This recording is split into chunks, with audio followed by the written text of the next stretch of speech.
Series 10, play number 2 here. As you can see, 14 seconds left, not a whole lot of time. He needs to score quicker. He needs to get a lot of yards very quickly, get a timeout, and kick that field goal. As you can see, he's in a trip set again. He does have a wide receiver, so he doesn't have a tight end in this set. And he's running the flood going the other way this time, so it's a little different, obviously, because he has the extra receiver in. Here he's still going with the fade. Here he's got the bench still, and he still has the arrow coming here. Backside now, he has a dig route, and he has him running a circle route. Okay, as you can see, I'm still in man up 3 deep, so really it's up to my guys in coverage. I've spread my line out, and I have him rushing outside here to try to keep that quarterback contained. But you will see right off the bat, and this is a little bit of an annoyance, he rolls out really easily. I'm hoping this is something they fix on Madden 17, because this is something that's been on for about 2 years now. And I've seen him notice it on a couple different levels. I do believe PS4 has gotten better with it. The last season of Madden did, at least. But yeah, with him coming out this hard, this should not happen. But it does. So let's go ahead and go through the play, see what happens. Like I said, it's man-to-man, so really the routes that you think would open up would be the breaking route. So this route here may open up like it did earlier, and then the circle or the dig. The dig will eventually get open somehow. You know, usually will, at least. Man-to-man, every once in a while you'll see the defender that can actually stay with it, but even then it's going to get beat eventually, or usually does. So let's go ahead and run through the play. We'll see what happens, and we'll discuss. Alright, so he snaps the ball. As you can see, he starts to roll now. Now, my defensive end should have been coming wide outside as it was to keep that from happening, but he doesn't. So he is beat, but he does get down the line a bit, so that helps. Though he does make that catch, he shakes a guy. He actually shakes 2 guys, and both of them are me, you know, in a sense. Now, here, I make him cut back, gives me just enough time, makes that tackle, 0 on the clock, I win the ball game. So we'll go ahead and go back real quick and look at a couple things here. Alright, a couple things I could have done better. First off, he is a circle route, and I don't necessarily know that's a circle route, but I know that's a big play for most people in these kind of situations.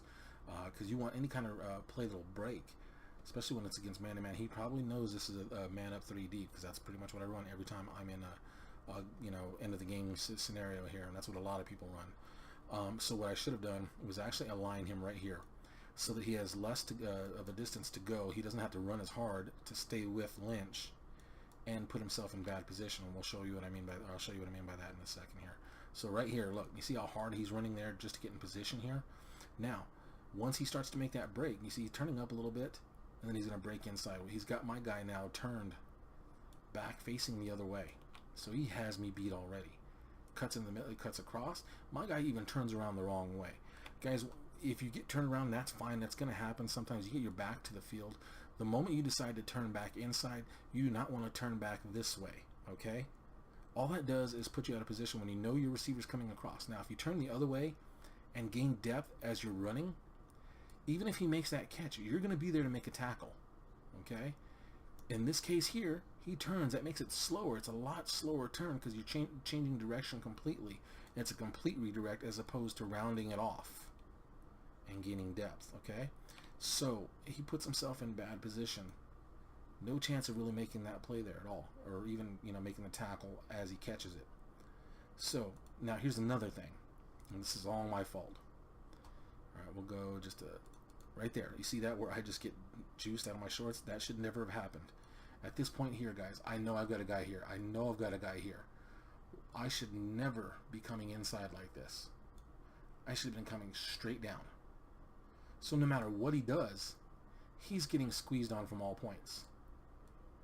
Essentially what I do there is I give him an escape hatch across here. Alright? Now, as you can see, Church finally gets himself righted to where he can actually help out. And that's after I make him cut.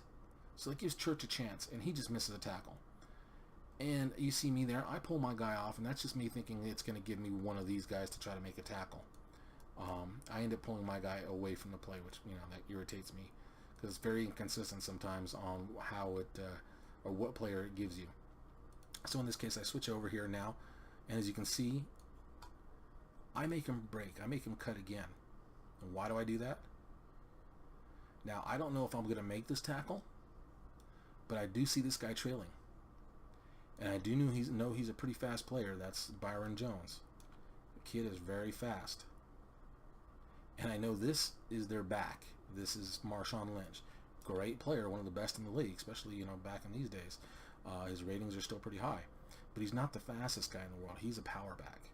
So if we look at it here, once I know this is going on, and you see me starting to gain depth here, and the reason I'm doing this, I could have kept attacking here. I could have kept at this level or just went straight.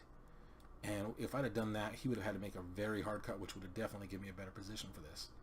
Problem is, there's 4 seconds on the clock. Oops. There's 4 seconds on the clock. I make the tackle here. He calls a timeout. He wins the ball game.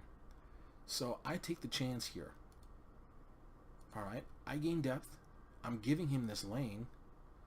But I'm also hoping, but by making him make this cut, it gives him enough time to get in there to make a play.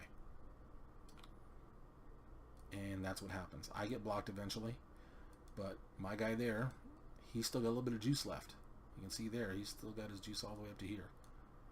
Whereas Marshawn is done. He's used up his wad. So that's what happens. That's, I make him make the cut. Now, there's no guarantee of this, but if this is me here, I might do the same thing. But also, I might just keep heading this way. Or knowing the clock, knowing the time here, head this way, get out of bounds. Leave myself 1 second on that clock. If I have 1 second from the 20, that's an easy field goal. Or from about the 20. So, but he makes the cut, and it's not a bad decision on his part. It really isn't. It was just something that I tried here to hope, in hopes that he can make the play, and I got lucky, and he did. My guy was able to make the play on this. So, okay, we'll talk about grade for this single play here.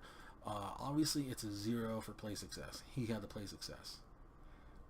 As far as me doing my job, I'm going to give that a 0 too. Because even though everything worked out here in the end, and that's exactly what I wanted to happen when I decided to gain some depth. If I don't miss that tackle earlier, if I don't take a bad angle earlier, then I don't have to worry about this. It would have been way back there.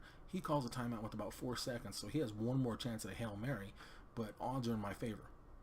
So that's a 0-2. And of course, it's a huge play, so it's another point for that too. So it's a -1 on this play for me. The difference being, obviously, I win the big picture. I win the game. So in that case, awesome for me. He did a great job here of nearly getting the win, obviously. So good on him for that, and the fact that he never quit. Because there's a lot of guys that would quit with that little bit of time left, even with the score as close as it is. So when we come back here in a minute, we're going to discuss the entire game's grade. And we'll see how that correlates to the success I had, the win that I got here. Obviously, very tight ball game, so I would think that my grade would be maybe around 60%, 70%. We'll have to wait and see when I add up the entire tally, because I haven't done that yet. So when we come back, we'll do that, and we'll, close this game out, and we'll start a new one. Y'all take care. Y'all, God bless. If you guys are enjoying this, if you're learning from this, like and subscribe. Have a great night, guys. God bless.